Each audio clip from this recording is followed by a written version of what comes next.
आज इस मंच पर उपस्थित कांग्रेस वर्किंग कमेटी के सदस्यगण, सांसदगण, प्रदेश अध्यक्षगण, विधायकगण और देश के हर कोने से आए हुए कांग्रेस के साथियों, मैं सबसे पहले आदरणीय राहुल गांधी जी का आभार प्रकट करना चाहूंगा कि जो वोट चोरी का नारा उन्होंने बिहार के सड़कों पे उठाया, उस वोट चोरी की गूंज हमने सदन के अंदर हमने सुनी, पूरे देश भर ने सुनी कि किस प्रकार से चुनाव आयोग निष्पक्ष नहीं है, किस प्रकार से चुनाव आयोग भाजपा सरकार का एक कठपुतली बन चुका है। और इसीलिए आज हम सब दिल्ली के इस राजधानी में आए हैं राहुल गांधी जी के हाथ को और मजबूत करने के लिए, देश की आवाज को और मजबूत करने के लिए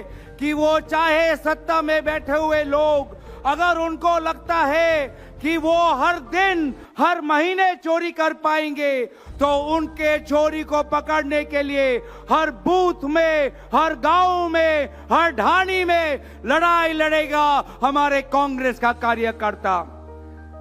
आज सदन में हमने देखा कि भाजपा सरकार समझती थी कि वंदे मातरम के ऊपर भाषण होते हुए वो कांग्रेस पार्टी की छवि को धूमिल करेगी, लेकिन हमने देखा कि किस प्रकार से जब हमारी नेत्री प्रियंका गांधी जी जब सदन में खड़े होकर कांग्रेस पार्टी की इतिहास हमने जब भाजपा को सुनाई तो भाजपा का मुंह बंद हो गया। हमने सदन के अंदर ये भी देखा कि जब आदरणीय नेता राहुल गांधी जी जब खड़े हुए, आंख से आंख मिलाकर उन्होंने अमित शाह जी को कहा कि अमित शाह जी, मेरे 3 प्रेस कॉन्फ्रेंसेस पर हो जाए एक बहस, हो जाए एक चर्चा। तो जिस प्रकार से इन्होंने अमित शाह जी को ललकारा तो अमित शाह जी भी हड़बड़ा गए। अमित शाह जी भी राहुल गांधी जी के उस चैलेंज को, उसका जवाब वो नहीं दे पाए। आज हमें बात समझनी है, जो बात सदन के अंदर राहुल गांधी जी ने सबको कही कि ये जो वोट, ये हमारा अस्त्र है, ये वोट हमारी आवाज है। अगर जब किसान, जब वो अपना मजदूरी को लेकर, अपने किसान को लेकर, हमारे जो खाद्य जो आज बहुत पैसों में खरीदना पड़ रहा है, जब उसके साथ ये बेवफाई होती है तो वो अपनी आवाज कैसे उठाता है? वोट के द्वारा।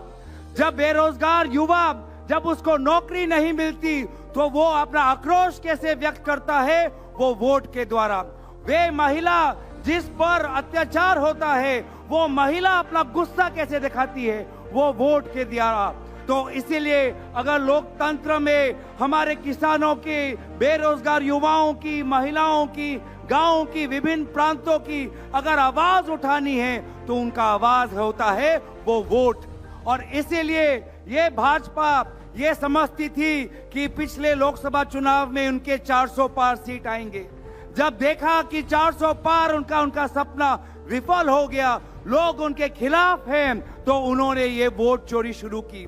वोट चोरी इसलिए शुरू की क्योंकि उनको पता था कि लोकसभा के बाद वो हरियाणा हारने वाले हैं, हरियाणा के बाद वो महाराष्ट्र हारने वाले हैं, हरियाणा महाराष्ट्र के बाद वो बिहार हारेंगे और बिहार हारने के बाद उनकी केंद्र सरकार चली जाएगी।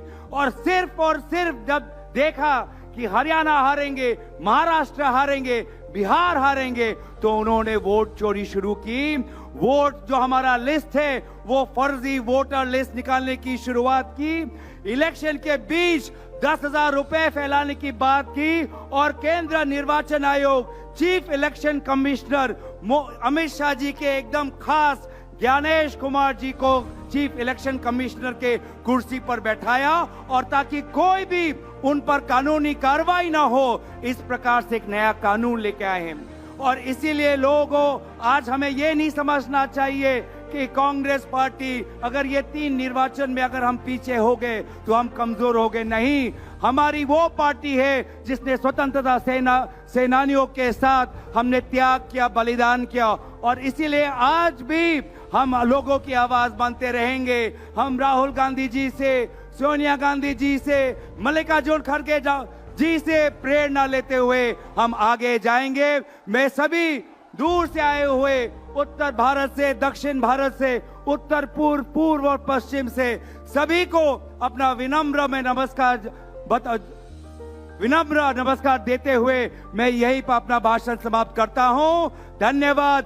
जय हिंद, जय हिंद, जय हिंद। बहुत बहुत धन्यवाद। वंदे मातरम।